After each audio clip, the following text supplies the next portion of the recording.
បាទសួស្តីបងប្អូនទាំងអស់គ្នាសូមស្វាគមន៍មកកាន់ YouTube Channel របស់លោកគ្រូបន្តទៀតហើយថ្ងៃនេះបងប្អូននឹងរៀននៅមេរៀនទី3បាទ Unit 3 A day fixing A day fixing គឺគេសំដៅទៅលើថ្ងៃដែលបងប្អូនទៅស្ទូចត្រីឬក៏បងប្អូនចំណាយពេលបាទ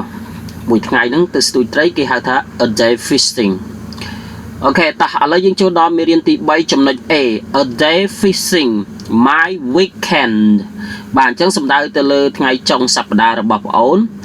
អញ្ចឹងបងប្អូនធ្វើអីនៅថ្ងៃចុងសប្តាហ៍បាទនៅក្នុងមេរៀននេះគេសំកត់ទៅលើបាទការទៅស្ទូចត្រីអូខេតោះ Number 1 look at the three pictures who are the people in the pictures where are they what are they doing អូខេអញ្ចឹងគេឲ្យបងប្អូនហ្នឹងក៏លេខទៅមើលរូបភាពទាំង3ខាងក្រោមនេះបាទតើនរណា who are the people in the picture មានតើមនុស្សនៅក្នុងរូបភាពនេះគឺជានរណាមានគេចង់ដឹងពីឈ្មោះណាឈ្មោះរបស់អ្នកនៅក្នុងរូបភាពទាំង3ខាងក្រោមហ្នឹងគឺជានរណាគេ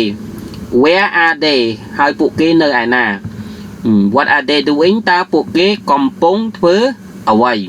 បាទឥឡូវបងប្អូនក៏លេចមើលរូបភាពនេះគឺជាលោកគ្រូចាត់ទុកថាជារូបភាពទី1បាទហើយរូបភាពទី2ហើយនេះជារូបភាពទី3ឥឡូវបងប្អូនមើលតើនៅក្នុងរូបភាពទី1នេះបងប្អូនអាចទស្សន៍ទាយបានទេថាគាត់គឺជានរណាយើងទស្សន៍ទាយតែម្នាក់ឯងគឺបើមិនវុទ្ធីគឺពិសិដ្ឋណាហើយរូបភាពទី2នេះបាទតួអង្គដែលបងប្អូនរៀនហើយមានហៀងហើយនិងវុតីអញ្ចឹងអាចជាហៀងឬក៏វុតីហើយតួអង្គទី3នេះបាទដូចគ្នាបើមិនវុទ្ធីក៏ពិសិដ្ឋដែរអញ្ចឹងបងប្អូននឹងដឹងនៅពេលដែលបងប្អូនបានស្ដាប់ណានៅចំណុចទី2នេះប៉ុន្តែឥឡូវគេឲ្យបងប្អូនជាការទស្សន៍ទាយឬក៏ជាការគិតរបស់បងប្អូនតើនៅក្នុងរូបភាពទី1នេះ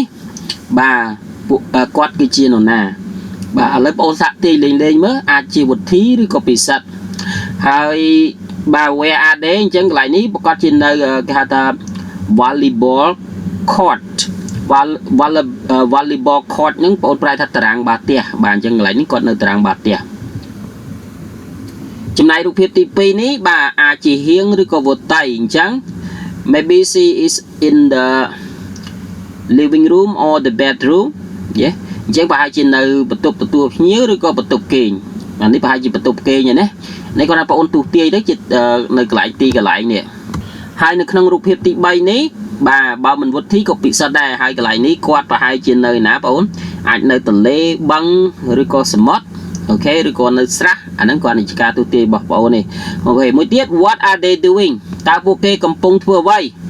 អូខេអញ្ចឹងរូបភាពទី1នេះគឺពួកគេកំពុងតលេងបាល់ទះហើយអញ្ចឹងមានន័យថា they are playing volleyball ចំណែករូបភាពទី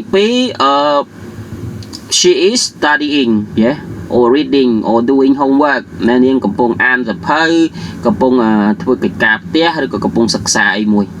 ហើយរូបភាពទី3នេះប្រកាសណាស់ they are fishing នេះពួកគេកំពុងតែស្ទូចត្រីអូខេអានេះជាការទស្សន៍ទាយរបស់យើងអញ្ចឹងដើម្បីឲ្យច្បាស់បងអូនត្រូវធ្វើម៉េចនេះ listen to the recording and check your answers អញ្ចឹងគេឲ្យបងអូនហ្នឹងស្ដាប់ទៅលើស្ដាប់សំឡេងដែលគេបានថតហើយពិនិត្យចម្លើយរបស់បងអូន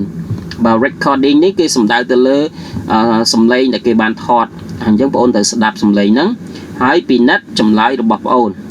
អូខេអញ្ចឹងដូចសពរាល់ដងអញ្ចឹងលោកគ្រូអត់បានចាក់ឲ្យបងអូនស្ដាប់ទេលោកគ្រូនឹងបង្ហាញជាអត្ថបទតោះឥឡូវយើងទៅអានអត្ថបទទាំងអស់គ្នាដើម្បីស្វែងរកចម្លើយនៅក្នុងចំណុចទី1នេះបាទឥឡូវបងប្អូនក៏លេខមកមើលបាទសំឡេងដែលគេបានថតរួចហើយប៉ុន្តែឈើបដជាអត្ថបទឲ្យបងអូនតែម្ដងតើឥឡូវដំបូងគេនេះគឺវុទ្ធីឥឡូវវុទ្ធីក៏ថា last weekend was great I woke up early and met my friends outside the cafe close to the school we had a volleyball match against another school in the province we played them 2 weeks ago but the last time we played against this school we lost we didn't want to lose again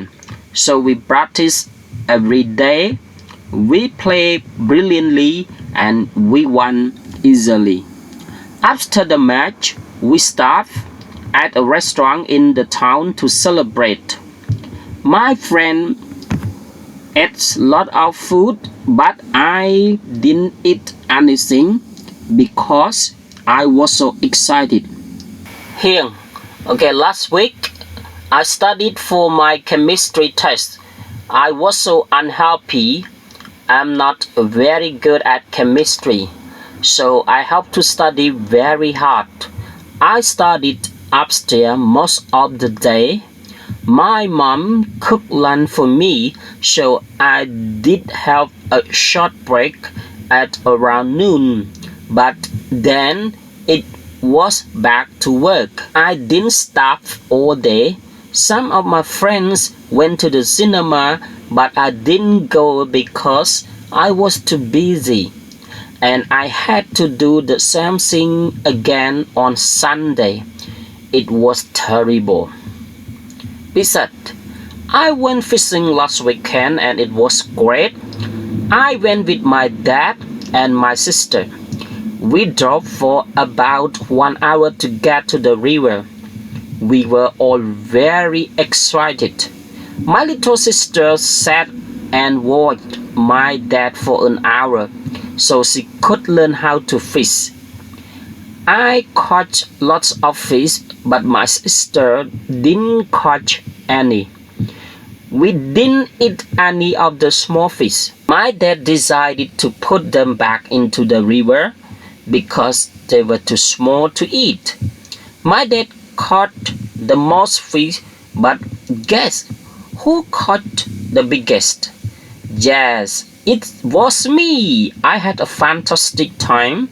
I really like fishing, but my sister didn't like it at all. អូខេតោះឥឡូវបន្ទាប់ពីលោកគ្រូបានអានហើយពួកយើងរៀនបកប្រែទាំងអស់គ្នាអញ្ចឹងបងអូនកុំភ្លេចយកប៊ិចហើយនឹងសៀវភៅមកកត់ពាក្យបកប្រែខ្លួនឯងផងណាអូខេ last weekend អញ្ចឹងមានន័យថាការពីចុងសប្តាហ៍មុនគឺពិតជាអស្ចារ្យមែនតើ great នឹងអស្ចារ្យ I woke up ដែលខ្ញុំបានភ្ញាក់ពីព្រលឹម early នឹងមានន័យថា early នឹងវាលឿនមានន័យថាភ្ញាក់ពីព្រលឹមហើយបាន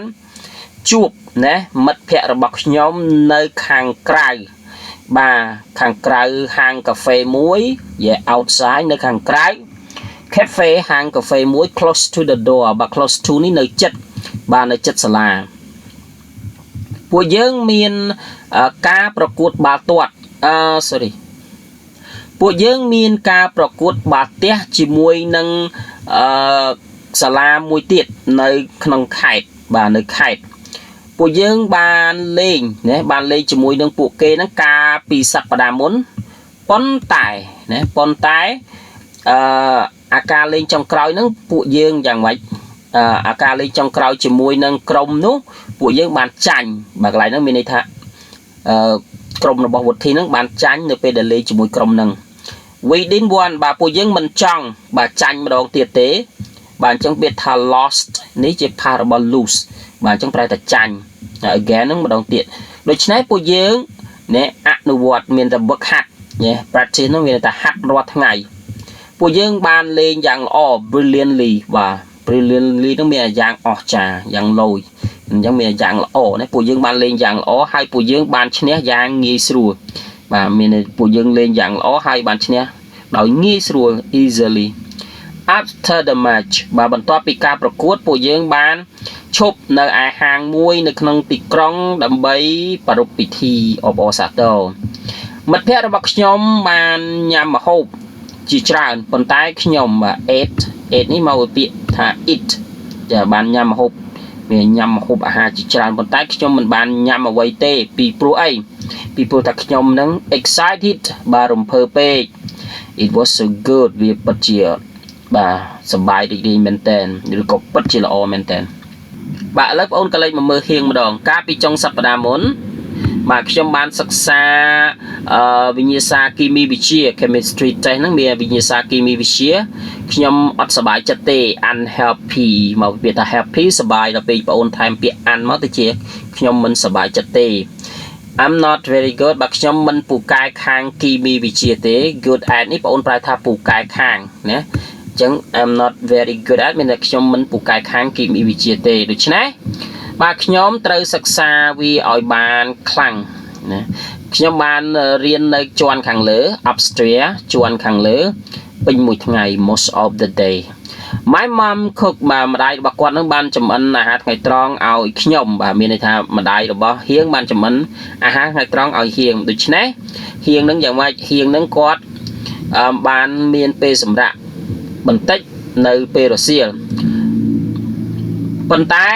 បន្ទាប់មកទៀតវា it was back to work មានថាហៀងនឹងក៏បានត្រឡប់មករៀនសូត្រវិញបាទ I didn't stop ហ្នឹងអាយគឺជំនួយហៀងហ្នឹងឯងចឹងហៀងអត់បានឈប់ពេញមួយថ្ងៃបាទ some of my friend ចឹងមិត្តភ័ក្តិមួយចំនួនរបស់ហៀងហ្នឹងយ៉ាងម៉េចបានទៅមើលកុនប៉ុន្តែហៀងមិនបានទៅទេពីព្រោះនាងរវល់ណានាងរវល់កន្លែងនេះឈើបកជាប្រធានថានាងហ្នឹងដោយសារអាយហ្នឹងគឺជំនួយហៀងហ្នឹងហើយណាហើយហៀងគាត់យ៉ាងម៉េចគាត់ត្រូវធ្វើបាទរឿងដដែលហ្នឹងនៅថ្ងៃច័ន្ទអូខេវាពិតជាអាក្រក់មែនទែន terrible មានន័យថា very bad ចឹងមានថាអត់សុបាយបាទ it was terrible តោះឥឡូវបងប្អូនកលេចមកមើលពិសិដ្ឋម្ដងខ្ញុំបានទៅស្ទូចត្រីកាលពីចុងសប្តាហ៍មុនហើយវាពិតជាអស្ចារ្យមែនទែនខ្ញុំបានទៅជាមួយនឹងលោកប៉ាហើយនឹងបងអូនស្រីរបស់ខ្ញុំពួកយើងបានបើកឡានទៅប្រហែលជា1ម៉ោងដើម្បីទៅដល់ទន្លេបាទទីកន្លែងរបស់គាត់គឺនៅទន្លេណាបាទទន្លេពួកយើងគឺរំភើបយ៉ាងខ្លាំងបងអូនស្រីរបស់ខ្ញុំនឹងបានអង្គុយហើយមើលប៉ារបស់ខ្ញុំនឹងប្រហែល1ម៉ោងអញ្ចឹងហើយនាងក៏អាចរៀនបាទស្ទូចត្រីបានខ្ញុំបានចាប់បានត្រីជាច្រើនបាទមានន័យថាគាត់ស្ទូចបានត្រីច្រើនប៉ុន្តែបងអូនស្រីរបស់ខ្ញុំមិនបានចាប់ត្រីណាមួយបានទេពួកយើងមិនបានញ៉ាំត្រីទូចទេណានេះ we didn't eat any of the small fish នោះមានន័យថាពួកយើងអត់មានញ៉ាំត្រីតូចទេ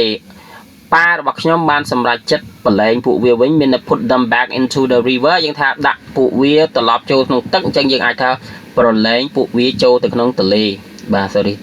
ប្រឡែងពួកវាចូលទៅក្នុងទន្លេពីព្រោះអីពួកវាគឺតូចពេកមិនអាចញ៉ាំបានទេ they were too small to eat កន្លែងហ្នឹងយើងបកថាពួកវាគឺតូចណាស់មិនអាចហូបបានទេ My dad caught មានប៉ារបស់ខ្ញុំចាប់បានត្រីច្រើនជាងគេប៉ុន្តែសាក់ទាយមើលនេះ guess ទាយមើលនរណាគេចាប់បានត្រីធំបំផុតនេះ the biggest នរណាគេអ្នកចាប់ត្រីបានធំបំផុត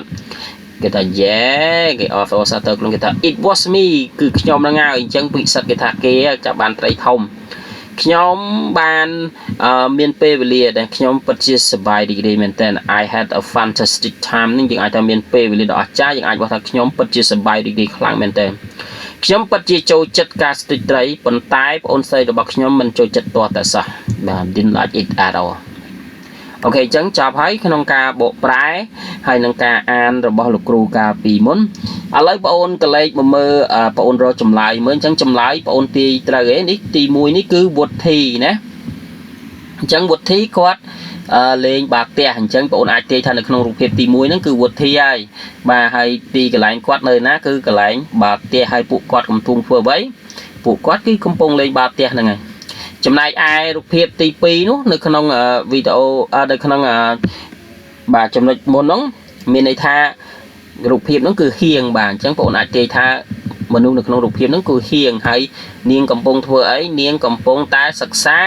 វិញ្ញាសាគីមីវិទ្យាបាទណាគីមីវិទ្យាហើយនាងនៅឯណាបាទអញ្ចឹងនាងគឺនៅ upstairs ជាន់ខាងលើហ្នឹងគឺនៅ in the bedroom ហើយគឺនៅបាទ upstairs បាទអញ្ចឹងមានន័យថានាងនៅ upstairs ណាអញ្ចឹង upstairs របស់នាងនេះទីកន្លែងគឺនាងនៅ upstairs upstairs ហ្នឹងអាចថាជា in bedroom នៅក្នុងបន្ទប់គេងរបស់នាងក៏ថាបានហើយមួយទៀតរូបភាពទី3នោះគឺពិសាទអញ្ចឹងពិសាទបាទហើយពួកគេ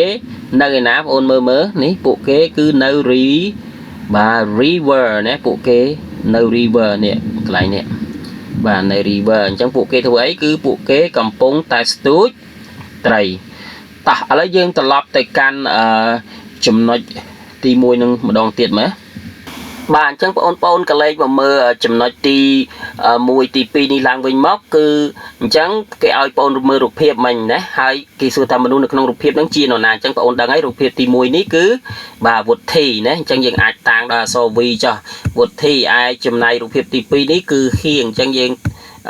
giờ so x bà mình stand for hiền mà đầm nàng ỏi hiến hai trong còi ní cứ bị sạch bà so phi cho nè tàng ỏi bị sạch